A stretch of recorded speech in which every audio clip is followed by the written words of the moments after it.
Hello. Welcome back to the show. So, this week I finished re recording the brand new version of Business Bootcamp. And honestly, humbly, I think that this is my best work ever in 7 years. I have refined everything that I have learned over that time and synthesized it, and this is the content that we cover inside our 6-month program, the Agency Academy. And it's just moved into 3 sessions. Of course, though, there is a 50-page workbook and templates and tools to go along with it, but it is everything that you need comprehensively to be able to implement the 3S CEO framework for yourself. So this version of Business Bootcamp is now a paid program, which you can purchase on the website for under $100. But throughout this process of recording the content and filtering out the most important info, it really helped me to get that super bird's eye view and get clarity on exactly how I can help you in the free content that I provide. So today, I wanted to be able to zoom out even further and give you really that bird's eye view of each element so that you can see how this might be able to be applied in your business and maybe be inspired to make some changes to free up more time and make more money in your business, because you really can scale a service provider model if you do it right. There is really a wrong way to do it. And trust me, I did multiple versions of that. But when you realize how you can do things differently to give you more money and more freedom, it is completely life-changing. And I don't use those words lightly. Completely life-changing, right? I went from working like 18 hours a day, being completely stressed, building my clients' businesses, not building my own, to working part-time, to homeschooling my 4 kids, to traveling the world for months at a time. Like, that's worlds apart, life-changing, completely, utterly. And most importantly is not like the glamorous side of that, but it's like how I feel in a day-to-day context and what my bank account looks like and the freedom that now gives me and my family, right? And to not have the stress of going, oh my gosh, how am I going to pay these people? Oh my gosh, I'm working hours and hours just to pay this team that aren't supporting me properly because I can't train them properly, because like it's a horrible place to be in when you feel like you're drowning in client work and you don't know what things to put in place, or you don't have time or energy to put things in place to get yourself out of that. It's like you create a prison for yourself. And that is why I talk about these concepts that are not super sexy. The results are super sexy, but the actual nitty-gritty of putting this in place is maybe not super sexy, but it is like completely, totally 100% worth it. Kind of actually like going to the gym. Not fun, not sexy, sweaty and noisy and a bit gross and hard, but we like the results of it, right? The same as this. That's why it's called Business Bootcamp, because got to work it out. All right. So what do we actually dive into, and what are the exact processes that you can put in place in order to whip your business into shape? Because that is what this does. So you are going to need a pen and paper for this one, because I'm going to go pretty fast and there's a lot. This is a high learning, like do dot points, assess your business, audit kind of episode. You might want to listen to it a couple of times. It's not a chill, put your feet up kind of episode. You're going to need a journal and a pen if you want to do this properly. So let's dive in. Everything always in my world starts with designing your ideal week. And that is, so first we're going to talk about the strategy side of things. So most of you probably know now, I work from a 3-system model, which is the 3S framework: strategy, systems, and support. So strategy first. What is your ideal week? We need to know what we're building. We need to know where you're going, or you're going to build the wrong thing. You're going to run up the wrong mountain, and you're going to be at the top of that mountain working crazy hours, just totally not living life with intention. So what does your ideal, perfect, not what you think you can have, but what does your perfect week look like? And I don't mean like a holiday kind of week. I mean a normal week where the kids are at school, or you're seeing clients. It's just an average week. What does the perfect average week look like? You get to be wildly creative here. And it all starts with having a really clear vision of what it is that you want your life and your business to look like. So first is your life. What do you want your life to look like? Because your business needs to support that. Once you know what your ideal week looks like, you know what tasks you are doing in your business and what tasks you are not doing in your business. When you know that, you know the tasks that have to be done in your business. And so you know what your people, what your organization, the staff, your team are going to have to be doing in order for you to not be doing it. So that's step 2 is your organizational chart. What does that look like in order to support the ideal week? Because if you are not on sales calls in your ideal week, then someone needs to be doing them. If you have high ticket programs or you're an agency model, you need someone on sales calls. So if it's not you, you need someone for that. If you are not running Facebook ads in your company, but there's Facebook ads involved in that process, well, you need someone to do that, right? So all of those nitty gritty things, you're going to need people. The third thing is your audience. Getting clear, nailing who you work with. Who is the ideal customer who can afford what you want to charge, and who you love working with, who you can get the best results for. Your niche is another word for this. Who are those people? Now, often these are people who are you a few years ago or some version of that. But it doesn't have to be, right? Don't fall for that you are your niche stuff that's going on at the moment. No, just pick a niche that you love working with, that can afford what you want to charge, who you can give incredible value and get incredible results for. That's your ideal audience. Number 4 is your offer. What do those people want the most? Not what do you want to sell them, not what are you really good at? Like those things can all align and should all align, but realistically, what do they want? What are the problems that are keeping them up at night? What are they dreaming of? Like what are they like, oh, I just wish I could. What is that thing? That's what you need to offer.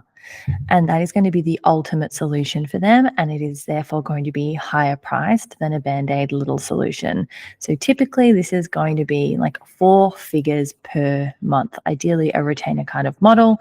You're not working for multiple hundreds. This could be more than that. This could be 5 figures a month. This could be 5-figure projects. There's no right or wrong here. It's just what is the ultimate solution for your people. That is going to be most likely the ultimate solution for you having more money and more freedom in your business. All right. That is designing your business and life in those 4 things: your ideal week, your org chart, your audience, and your offer. Now we know what we're doing. Now we know what we're building, right? What we have to make sure we're incorporating alongside this, and to make sure we're walking up the right mountain, is to include well-being and impact as a part of this dream ideal week. Well-being is a 3-step model that I don't have time to go through here. If you search in my episodes for the well-being model, you will hear whole episodes about that. But the crux of it is that you cannot keep doing what you're doing if you don't look after yourself. It comes down to that concept that I've talked about probably 50 times on the podcast at this point, of the $1 million racehorse.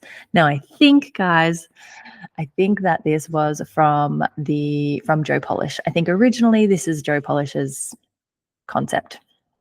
Correct me if I'm wrong. I haven't had anyone tell me, but I think that his name's been coming up more than others when it comes to this. So I think that it's him. that first came up with this idea, which is that imagine you had a racehorse that every time it ran in a race, it won you $1 million. How would you treat the racehorse? You would feed it the best food. You would make sure that it had rest. You would train it appropriately. Like, you would not keep it up working and running around the track all night. You would not substitute its meals for caffeine and alcohol. You would, like, when you're thinking about it like that, you're like, okay, yeah, of course. But we are the $1 million racehorse. And so we need to make sure that we are looking after ourselves in order to get the best performance, because you wouldn't expect to train, like, to work that horse all night, to feed it crap food, to not let it get any sleep, and then expect it to win the race. Well, we treat ourselves like that all the time. And so thinking about how we are building well-being into our ideal week for sustainability, for health, for enjoyment and impact, because we need a deeper meaning. Once we can put food on the table for ourselves and we have what we need, like, why keep building? Why keep showing up? Why keep challenging ourselves? Why keep pushing? We need a deeper why. We need an impact goal within our business. Now, that can be with the profit that you make, that can be in the work that you do, that can be some other way, volunteer work. There are so many different options, but having some sort of deeper embedded purpose in why you do what you do, to help you keep showing up every day, to inspire you, to encourage you to have that part as part of your story and part of the vision of what you're creating, is really, really important. So that is strategy. It incorporates all of those things. Module 2 is that's when we dive into systems. That's when we build a money machine. And it starts with marketing and sales. So the 5 business systems that you need to have in your business in order to have a sustainable, scalable business is marketing, sales, service delivery, people, and compliance, like finance and legal stuff. And we need all of those things. The first thing that we need is a way to generate sales. So this is a 3-step. I talk about this in terms of being a 3-step marketing plan, where we connect, we communicate, and we convert. You need one way of doing each one of those things. How are we getting in front of more people? How are we connecting with more people, new people, not just our audience? How do we communicate with those people once they are in our world? Like, what is our content? What is that? How are we talking to them? How are we communicating? There might be email. You don't have to do social media, shakara. And how do we sell? How do we convert them? Is it a sales call? What does that process look like? Is it 1 call? Is it 2 calls? Is it just a landing page? Is it a sales page? What is that? How do we connect with people? How do we communicate with them? And how do we convert them? You need a 3-step marketing plan. One way of doing each is enough. It's enough. You don't need more than one way of doing each. Don't scatter yourself. Like, don't spread yourself too thin. One way of getting in front of new people, one way of talking to them and moving them closer, like moving them along the buyer journey, and one way of selling to them. That's it. That's your whole plan, right? Ways you can do that are ads for connecting with people, or social media, outreach, collaborations. How are we communicating? It might be like I'm communicating with you now via podcast. It might be emails. It might be blogs. It might be engagement on social media. It might be your content. And how are we selling? Again, I mentioned consultations, 1 call, 2 calls, or a sales page. I go into all of this in great detail in Business Bootcamp, of course. And then once we've done that, how do we onboard our clients for success? How do we do that in a way that ensures their success and that we really, really impress them and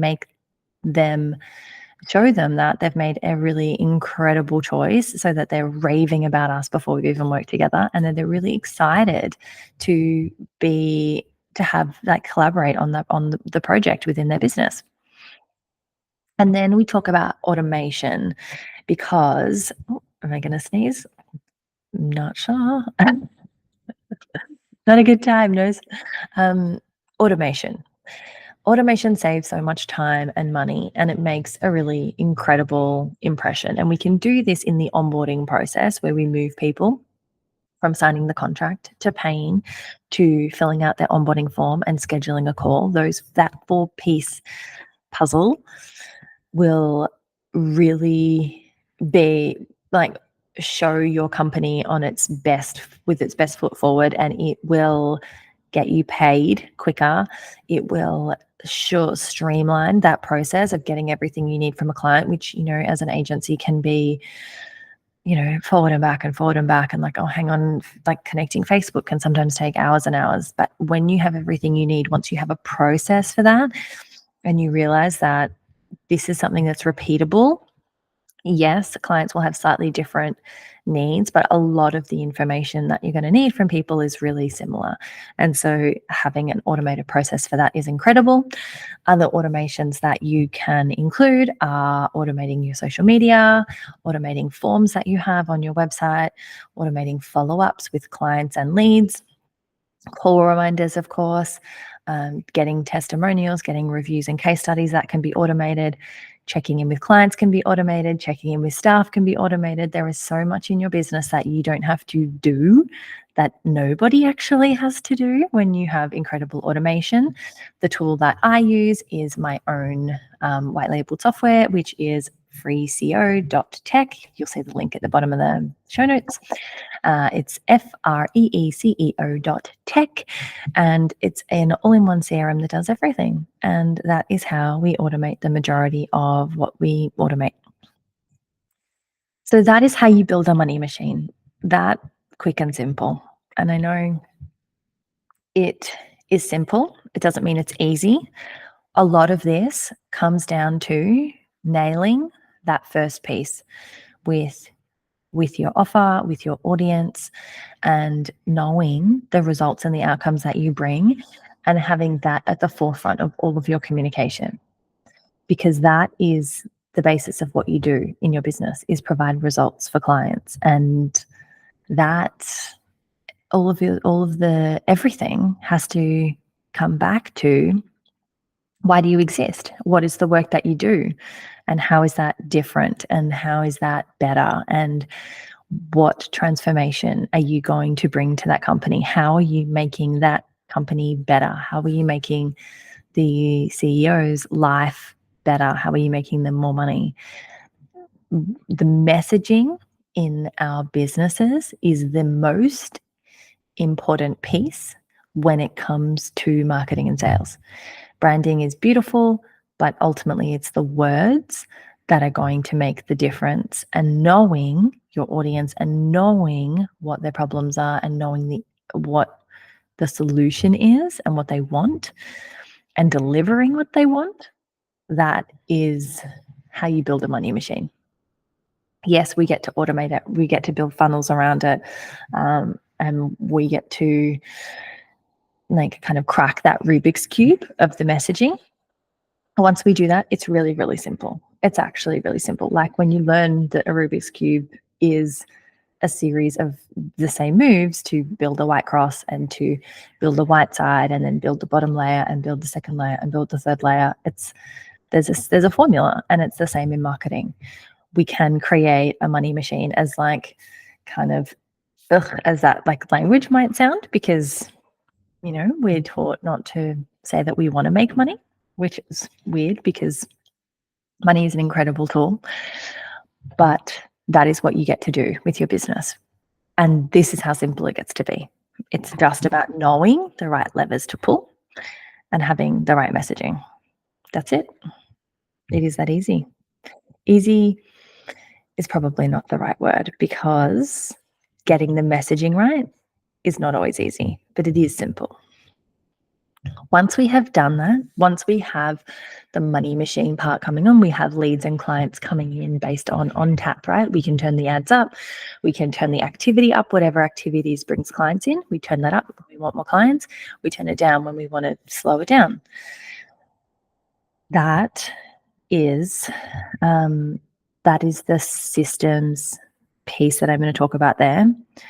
From module 3, we dive more into the service delivery piece. This is, like I said, the results that you deliver your clients is the majority of your business. So, how do you actually do that when you're not doing it yourself? How do you maintain excellence? How do you build a team? That is the crux of what we get into in module 3.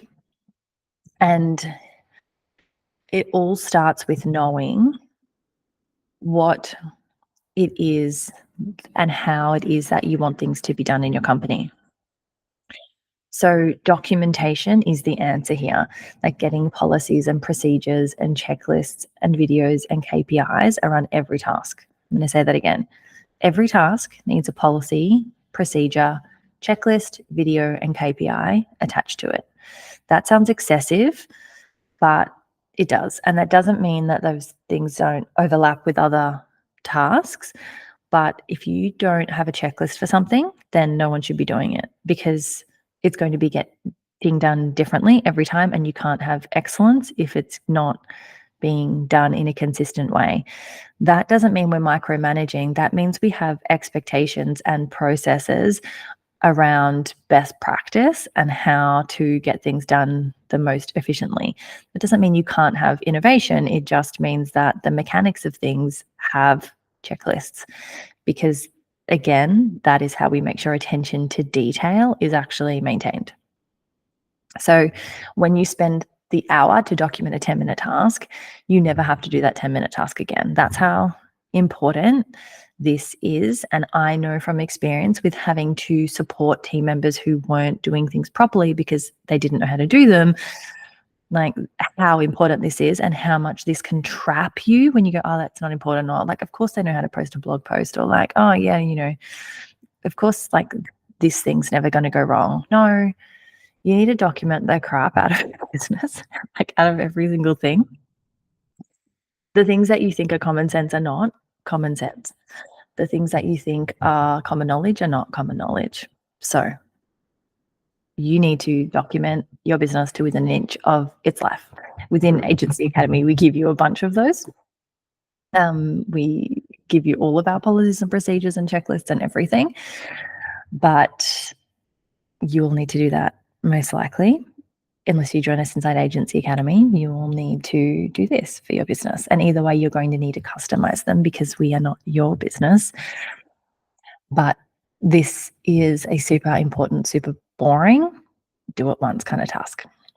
And when you really get niched on your offer, you don't have to do this 40,000 times because you have one incredible high ticket offer. So you get really, really, really, really good at doing that thing. We also in this module talk about finance and legal, which I'm not going to get into here, but we go through exactly what meetings to have in terms of finance, exactly what meetings and things to have on your list in terms of legal stuff. My recommendation to you is to speak to a finance and a legal professional and talk to them about what your requirements are here, and systematize some of that so that every week you're looking at the right things. Every month you're looking at the right things. Every quarter you're looking at the right things, and every year you're looking at the right things, and just have that scheduled, automated on the calendar like a doctor's appointment. Get it done, move on to the fun stuff.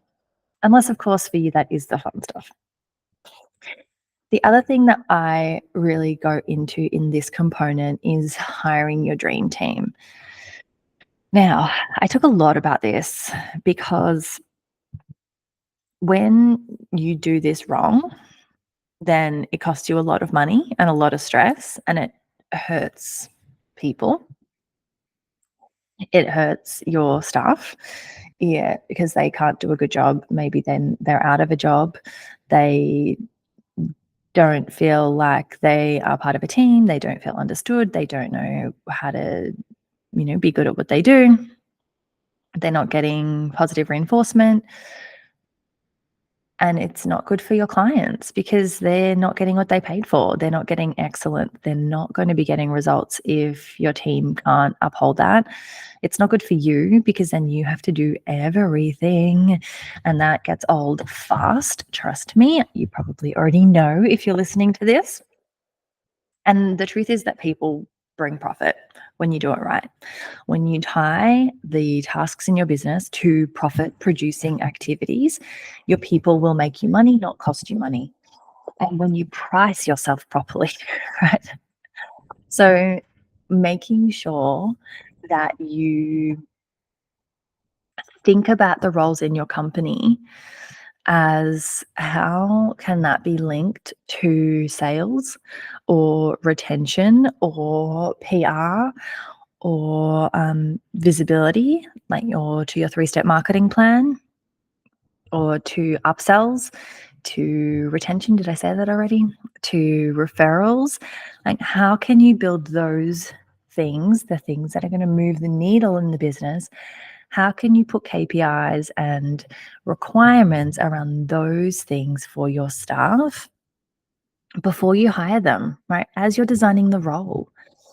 And when you design that job description, really describe it in detail.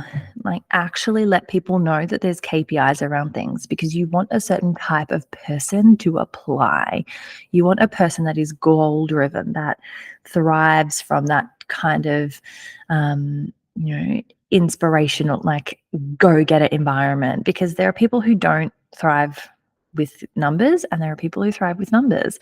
You want the people who thrive with numbers, because you are building a rocket ship to the moon and you need astronauts that are ready to click themselves in and go and be with you, not people who are scared of standards, high standards.